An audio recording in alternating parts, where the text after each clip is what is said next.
Bonjour à tous, je m'appelle Pavel Filipov. En ce moment, je suis dans les bureaux de la société, Nova. Et c'est ici que la construction mondiale de dirigeables sera relancée. Ce n'est pas l'Europe, ce n'est pas la Chine. Cela se passe ici, chez nous, en Russie. Nous sommes à Moscou. Et c'est ici qu'une entreprise russe va construire des dirigeables. La Russie était déjà la plus grande puissance aéronautique du monde, qui a rapidement grandi et a longtemps maintenu ses positions de leader. Le premier projet d'un grand dirigeable cargo a été proposé dans les années 80 du 19e siècle par Konstantin Eduardovitch Tsiolkovsky, mais à l'époque, malheureusement, il n'avait ni la possibilité ni les moyens de réaliser un tel aéronef. À l'époque, dans l'Empire russe, les dirigeables n'étaient pas encore construits, mais on observait attentivement leur développement dans d'autres pays pour avancer plus rapidement, plus haut, plus fort. Le premier dirigeable national d'entraînement a été mis en l'air en 1908 et, comme vous l'avez deviné, il dépassait en effet en capacité de monter les zeppelins allemands. Déjà en 1914, la Russie avait environ la plus grande flotte aérienne avec 20 dirigeables, tandis que l'Allemagne n'en avait que 18. Bien qu'ils aient commencé à construire leurs dirigeables plus tôt, on considère généralement que le déclin de l'époque des dirigeables est lié à la catastrophe du dirigeable, de la société Zeppelin, à savoir le dirigeable Hindenburg, qui s'est écrasé le 6 mai 1937. Lors de la tentative d'atterrissage, le dirigeable a pris feu et a brûlé complètement en seulement 34 secondes. Plus de la moitié des personnes à bord ont réussi à s'échapper. Sur 97 personnes, 36 ont péri, ce qui est bien sûr tragique. Mais par rapport au crash d'avion, il montre un pourcentage de survie plus élevé. Cependant, la catastrophe a choqué le monde et le niveau d'activité des dirigeables a simultanément diminué dans presque tous les pays.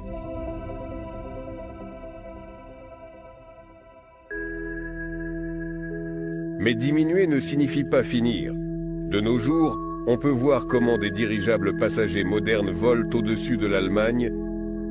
Et ce n'est pas la bande-annonce d'un nouveau film « Retour vers le futur », mais un véritable business touristique développé par la société Zeppelin. Aujourd'hui, nous allons faire un vol en dirigeable.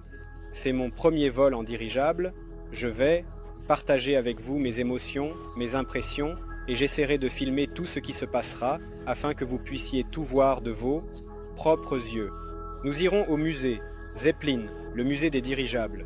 Nous en apprendrons plus sur l'histoire des dirigeables ainsi que sur le comte Zeppelin lui-même.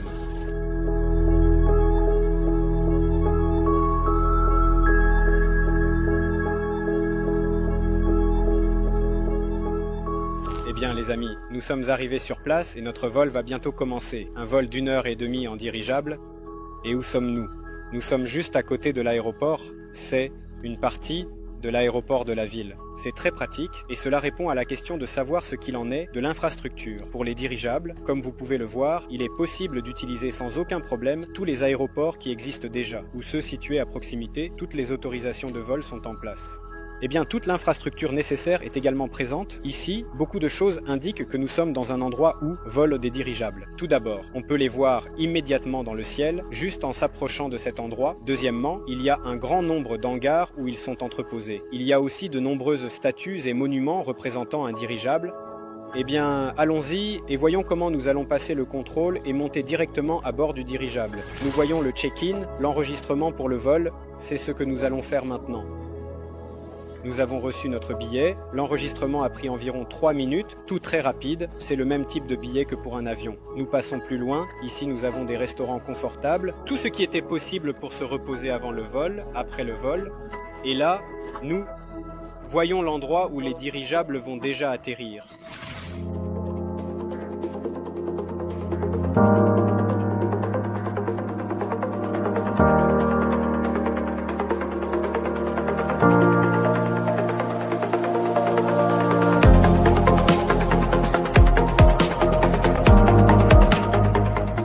Eh bien, nous attendons l'atterrissage.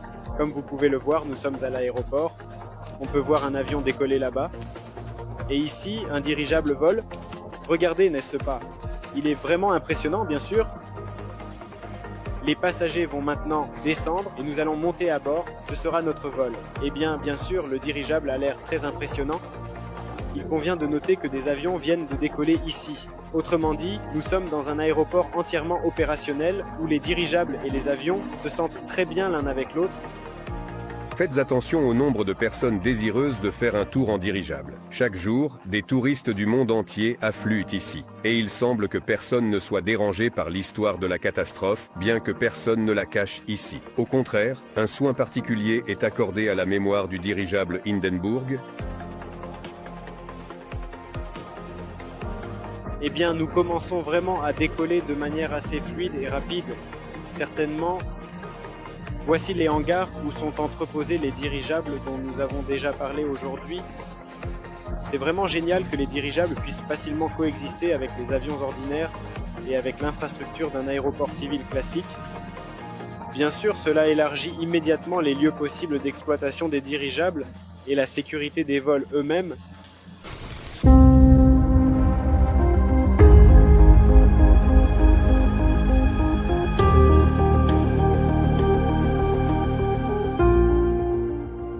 Des vues incroyables s'offrirent pendant le vol, et Pavel s'est imaginé quelle beauté incroyable on pourrait voir en Russie lorsque les dirigeables reprendront leur vol.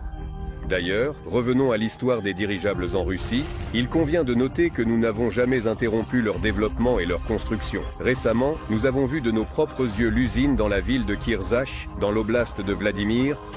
C'est une forge de la construction de dirigeables en Russie où toutes les technologies ont été préservées. Nous allons les utiliser pour concevoir et lancer des dirigeables de nouvelle génération afin que le prochain vol soit filmé depuis un dirigeable russe survolant l'Altaï ou le Baïkal. Mais pour l'instant, nous retournons en Allemagne. Oui, bien sûr, la pensée vient immédiatement à l'esprit. Pourquoi les dirigeables ne volent-ils pas entre les villes? Cela serait vraiment très pratique. Nous avons décollé très rapidement, sans perdre de temps pour l'enregistrement. Et par conséquent, cela a pris autant de temps que si nous étions arrivés à une gare routière ordinaire, par exemple. Par conséquent, il n'est pas nécessaire d'avoir beaucoup d'espace pour le décollage d'un dirigeable. Vous avez peut-être remarqué qu'il y a une très petite plateforme où il atterrit, et le lieu d'atterrissage du dirigeable peut être organisé n'importe où. Nous avons décollé facilement. Maintenant, nous continuons notre chemin très confortablement. S'il était possible, par exemple, d'effectuer des vols entre Moscou et Saint-Pétersbourg. Je pense que cela serait très demandé car en plus du plaisir que nous en tirons, c'est vraiment utile, c'est vraiment rapide, confortable et nécessaire.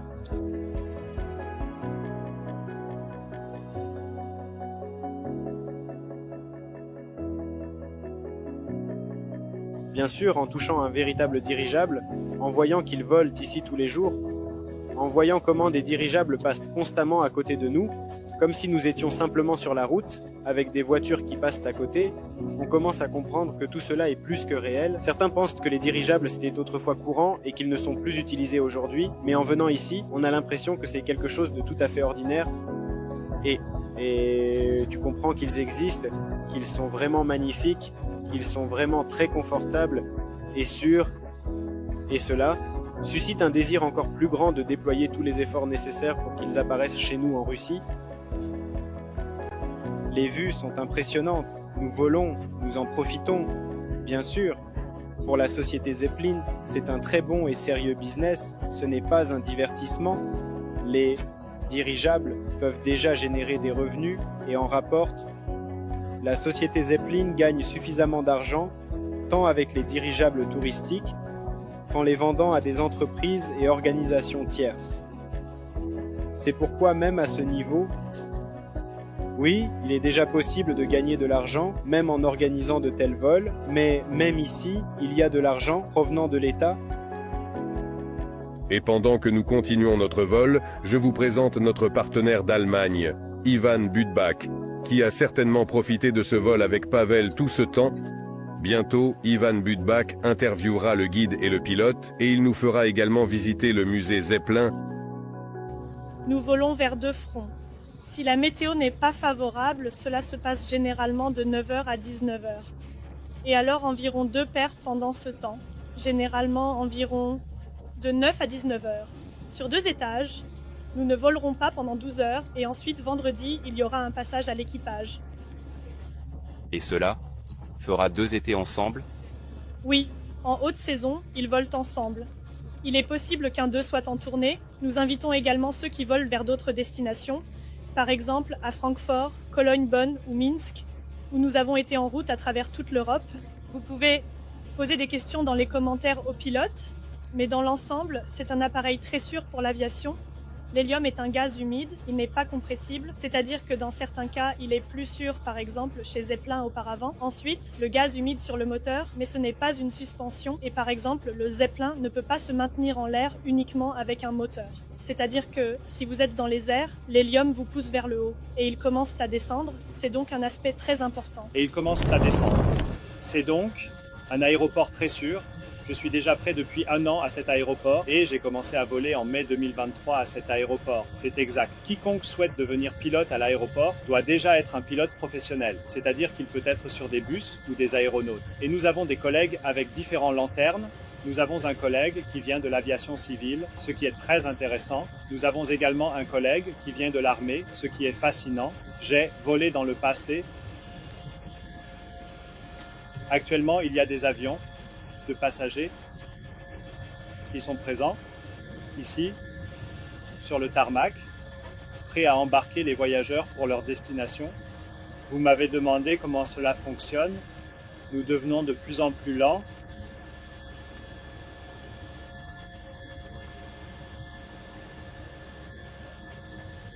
Et à une vitesse d'environ 30 km/h, les leviers n'auront pas d'influence.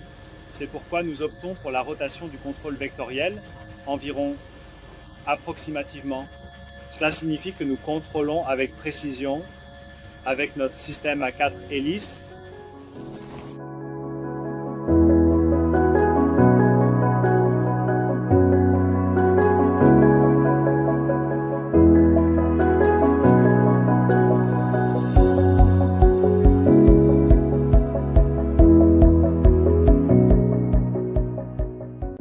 Le vol en dirigeable est incroyable.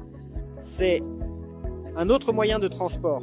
On ne peut pas le comparer à un avion et encore moins à un ballon dirigeable non contrôlé. C'est quelque chose de différent. Le vol est complètement confortable. Sûr, c'est-à-dire que tu le ressens quand tu voles, ce n'est absolument pas effrayant. Le dirigeable nécessite très peu d'espace pour décoller. Et il est très manœuvrable et efficace. C'est comme s'il prenait tous les avantages de l'avion et tous les avantages de l'hélicoptère. De plus, vous savez que c'est beaucoup moins cher que des moyens de transport similaires qui accomplissent des tâches similaires. Mais si l'on parle spécifiquement du tourisme, ce que nous avons vu aujourd'hui, il n'a probablement pas de concurrent. Parce qu'en avion, on n'a tout simplement pas le temps d'admirer les paysages qui t'entourent, car ils volent trop vite. Là, il y a de petites fenêtres. Ici, les fenêtres sont grandes, elles sont ouvertes. Tu peux admirer autant que tu veux. Tu peux te promener dans le salon. Du point de vue du tourisme, c'est bien sûr incroyable, incroyablement prometteur. Et c'est ici que la société Zeppelin se consacre précisément au tourisme et ils en tirent de très bons bénéfices, ce qui fait que cette activité est déjà commercialement réussie. C'est ici qu'il y a déjà de l'argent dans les dirigeables.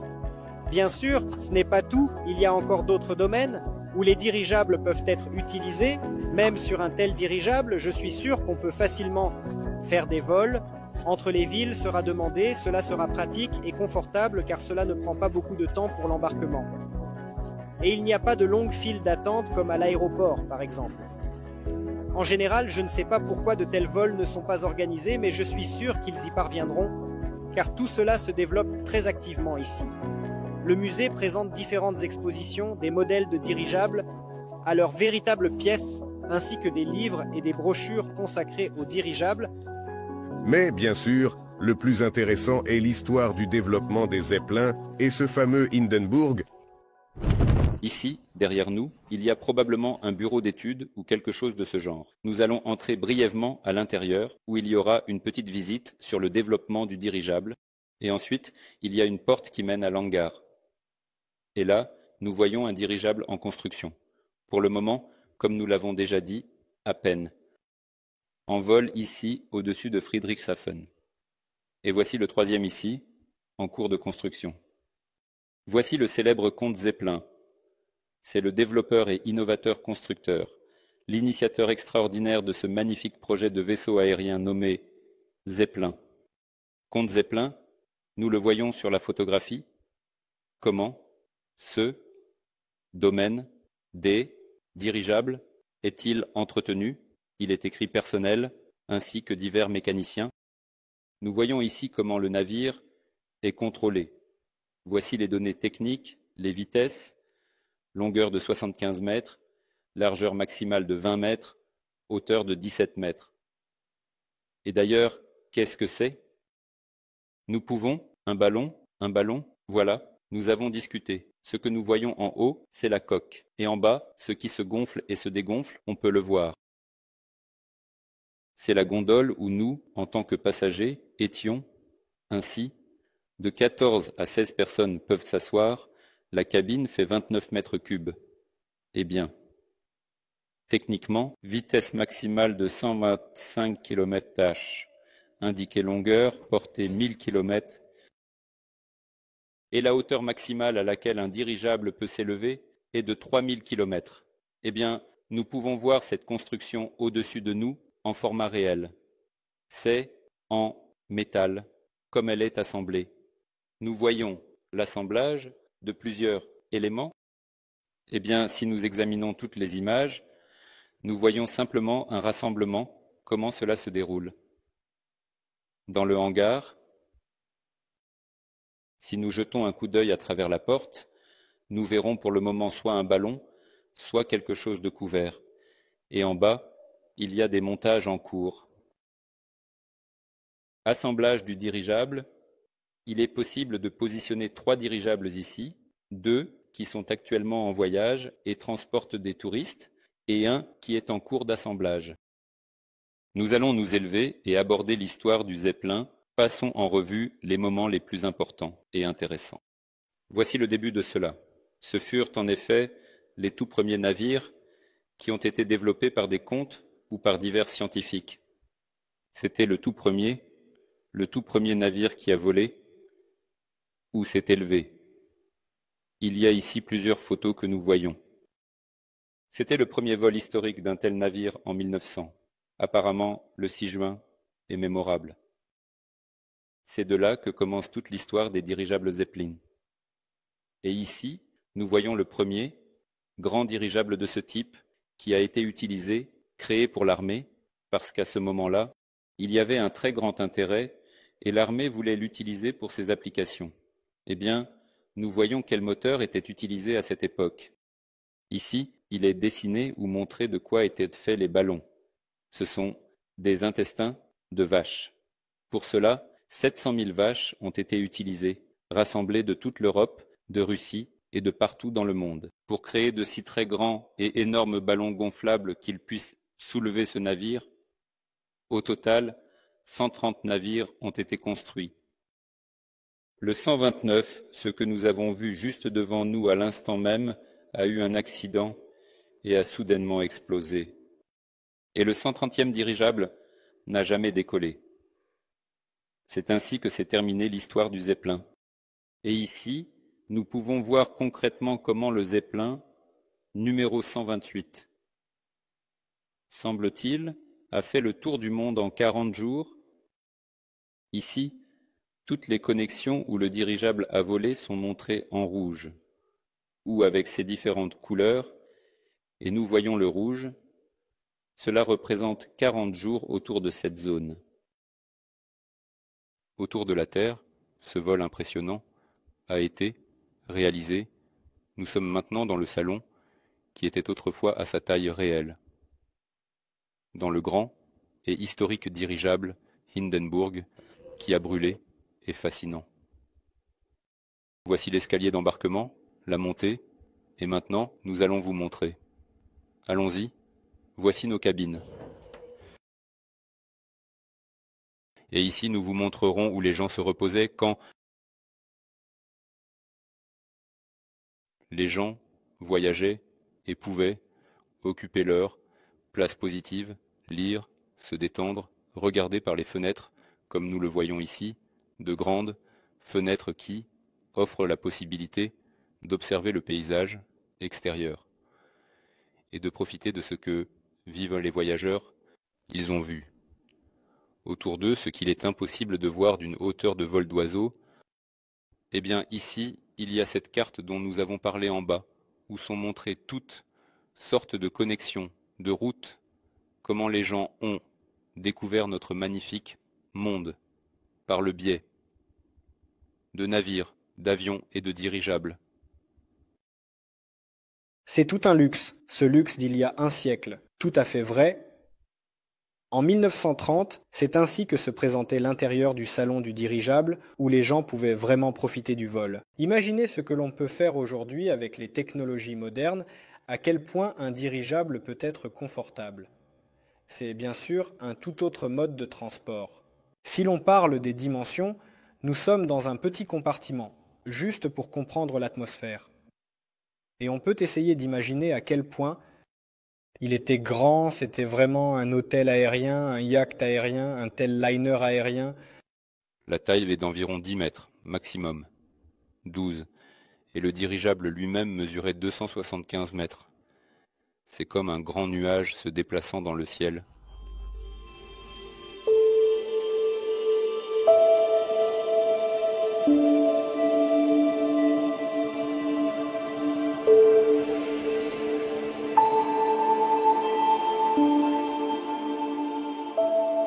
Nous sommes de nouveau revenus au bureau de la société Nova et très bientôt, des dirigeables modernes y seront construits.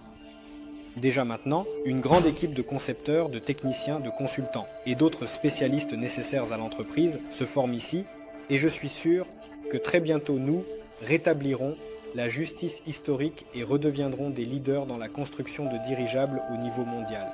Et bien sûr, cela se produira grâce à des personnes sensibles qui souhaitent soutenir les innovations et technologies russes.